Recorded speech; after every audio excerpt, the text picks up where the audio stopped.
Walt Disney World is dashing the prices for hotels all over the resort for half of 2026. Half a year of 50% off? Maybe. And folks, don't call us crazy, but we think it has something to do with crowd levels being down in a way that Disney has never seen, at least not since the middle of the pandemic. Today, we'll tell you what you can expect to see in terms of discounts for WDW. Yes, that's Disney.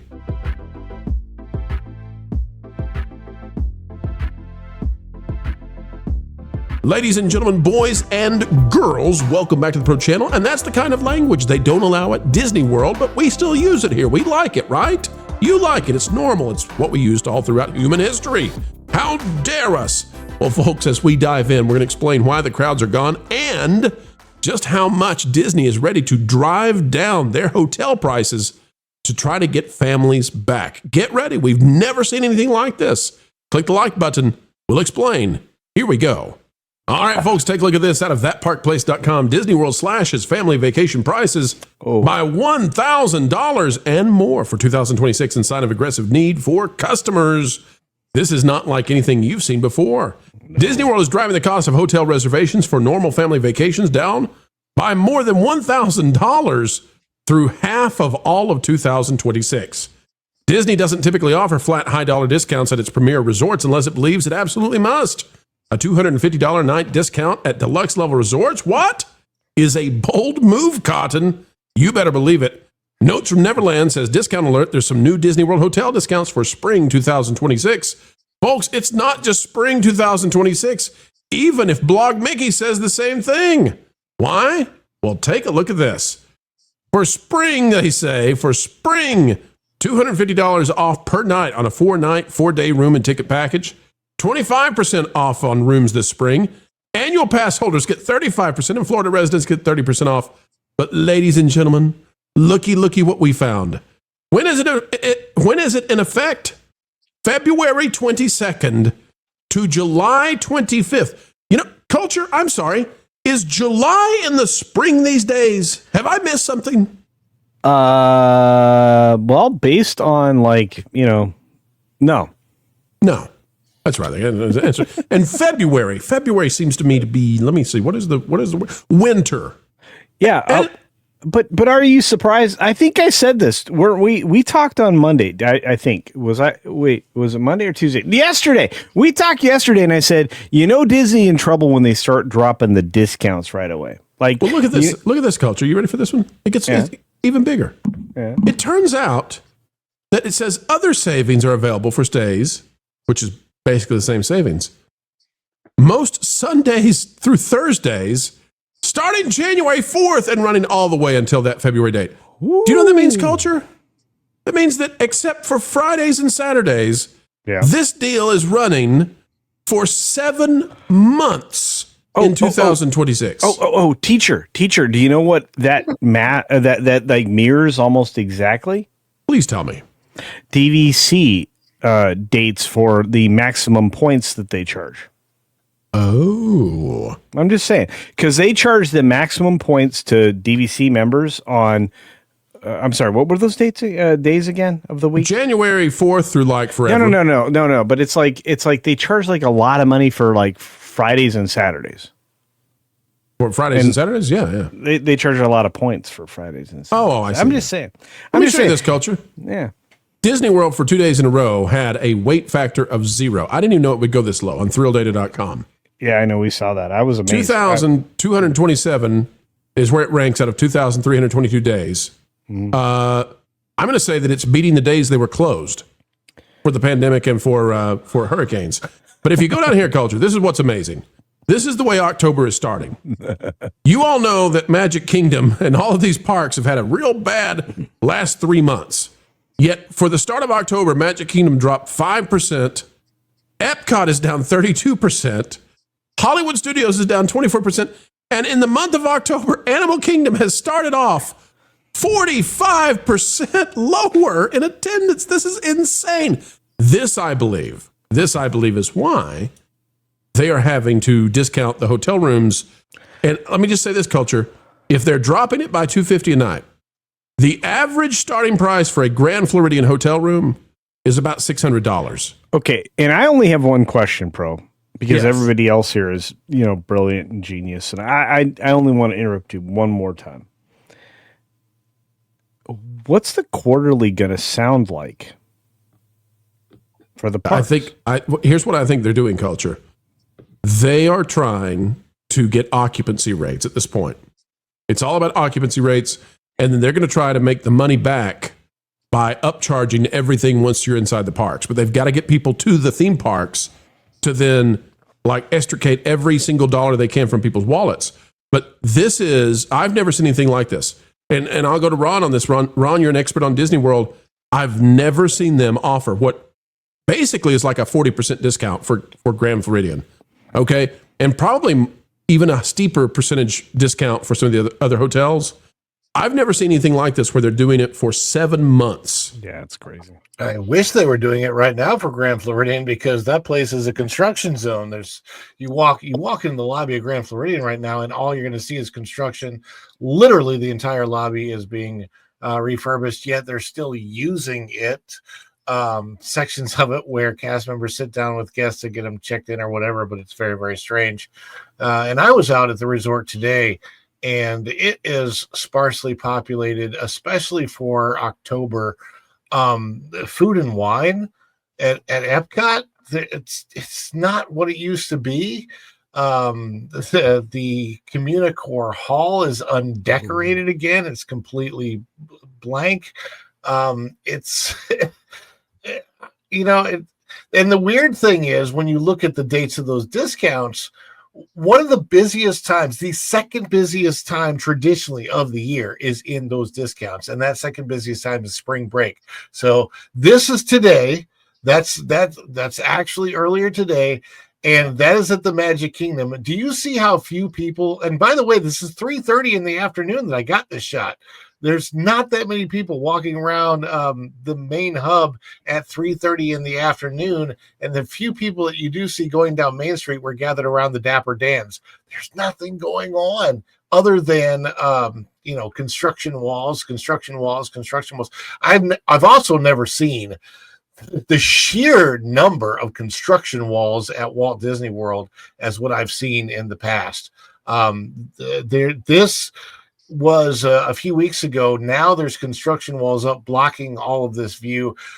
The construction barriers and walls go all the way from Haunted Mansion all the way around the perimeter of what used to be Rivers of America over to Big Thunder.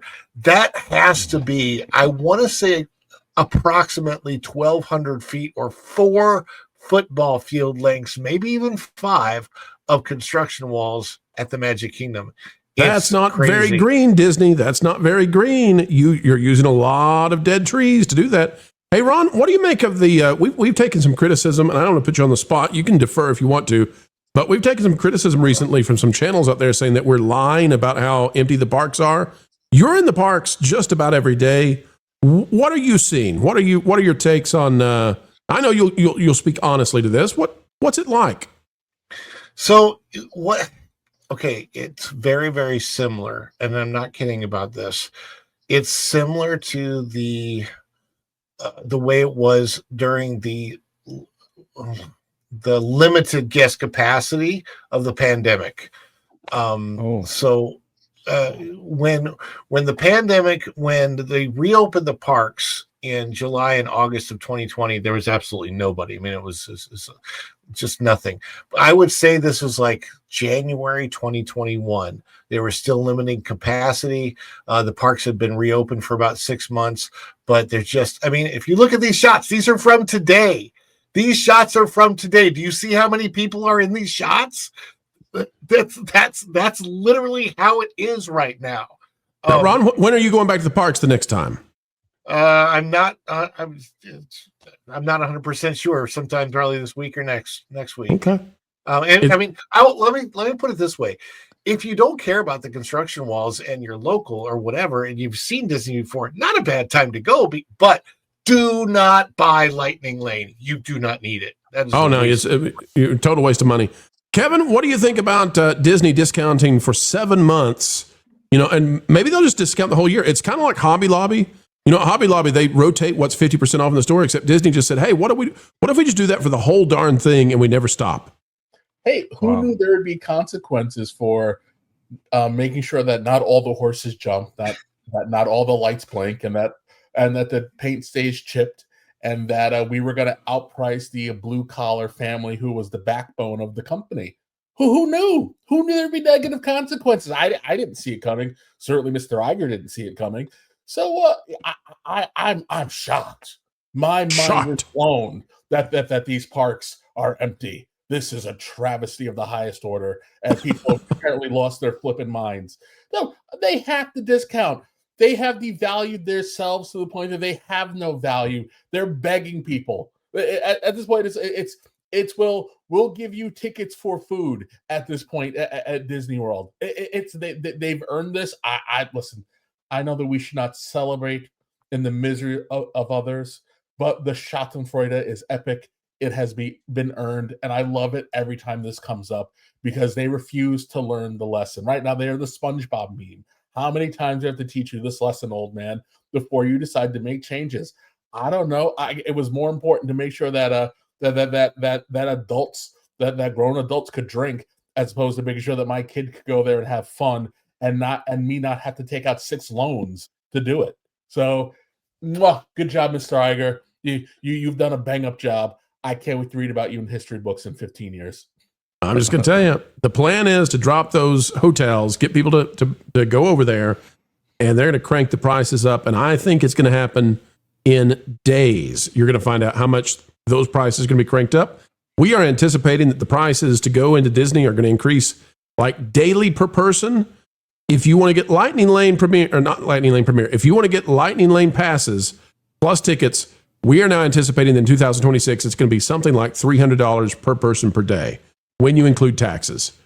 Wizard, how can Americans, like average Americans, afford that kind of thing? They can't. I mean, they can't, but there's the value proposition of like, are they going to get what they paid for? But then on the other hand, nobody can really afford all of this stuff. I'm going to talk from experience here, anecdotally. I was just in Epic Universe a couple of weeks ago, and it was mobbed, and you had 3-hour wait lines. It was packed with people of all hours of the day, from opening rope drop to closing, and this is terrifying. Like, I'm seeing this footage here, and this is actually like sad. Like, I mean, I enjoy it. As Kevin said, the Schadenfreude here is satisfying in a way, but it didn't need to come to this. This did not need to happen. Now, I understand a lot of the footage happens to be construction footage, so that's fine. I understand that. But the empty lanes, the empty everything has no people. And I just, as somebody, and I know everybody here on this panel probably feels similar to me, and everybody watching here at home, you probably have this feeling too of like you have an emotional connection to these parks.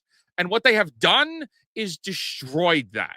And now seeing it in action, this is kind of blowing my mind. I knew it was bad. I didn't know it was going to be this bad. This is a pretty upsetting. But you know what? No, people can't afford this. And yeah, like as you were saying, they could discount the hotels, but the cost of everything in the parks is going to go up. And if that's what's going to happen, you're still pricing people out from going. So this makes me ask more questions, and it's more rhetorical than anything. Who is Disney's target market? And it's not something for us to answer now. This is real. I think it's what all of us have been doing. All the YouTube channels have been talking about, really. Who the heck is Disney's target market? I don't think they know.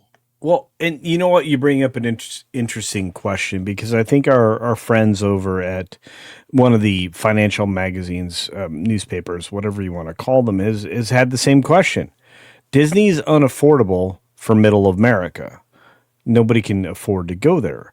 So is it just for super rich people now? Well, and they're going to Monaco. Don't want to go. Yeah, that's right. They're going other places that they're not interested in going to Disney World. It used. Go ahead. I was just going to say, can I just let people know so that they understand when we're talking about people coming? We're talking about people coming from outside of Florida. As a Florida resident, I have the and this is kind of a nice thing. I have what's called the Pixie Dust Pass. I can pay monthly, and it's like $26 a month for me to go. Hey, and Ron, Ron, let me tell you something interesting about that, because this has created a bizarre dynamic. You ready for this one? If you're a Floridian, almost anybody can afford Disney. If you don't live in the state of Florida, almost nobody can afford Disney. And it creates this super strange dynamic of locals of every socioeconomic status combined with the uber wealthy from everywhere else.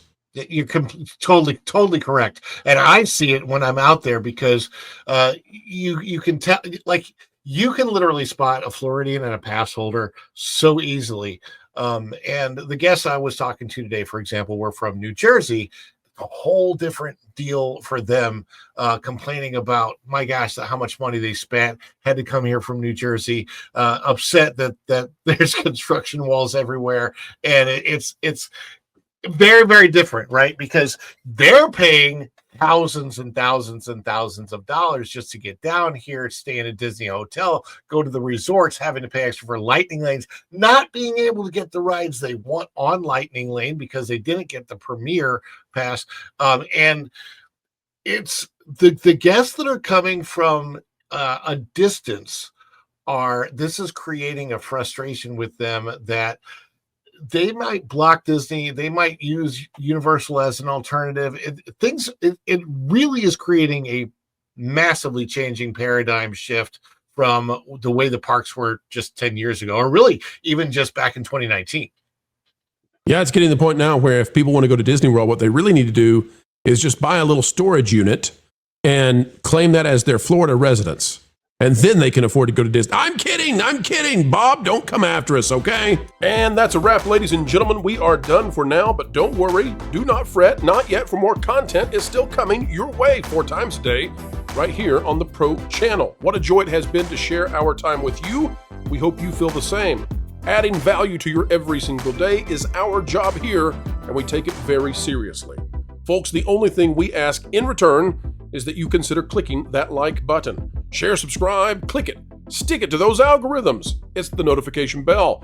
And drop a comment right on down below. And folks, if you'd like to subscribe to our partner YouTube channels, That Park Place, That Pod Place, That Game Place, and some of those radio stations like Vacation Radio, well, we certainly would appreciate it. Until the next time we have the honor of spending time and being invited into your day, folks, we go on our way saying this: keep learning, keep growing, and as always, keep having fun. Jump into the water! Why listen to music made by people and companies who really don't like you? Check out Vacation Radio today and prepare for all new content made by the people behind the WDW Pro Channel. It's the place you need for all the music. That should be fun.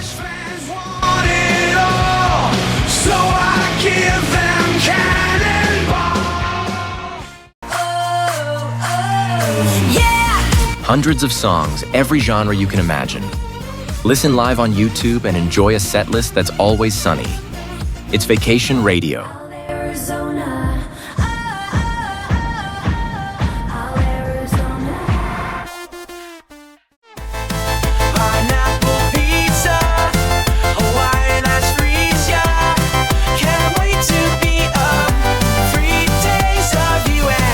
What are you waiting for? Every WDW Pro video has a link to Vacation Radio in the video description. Try it out and subscribe today.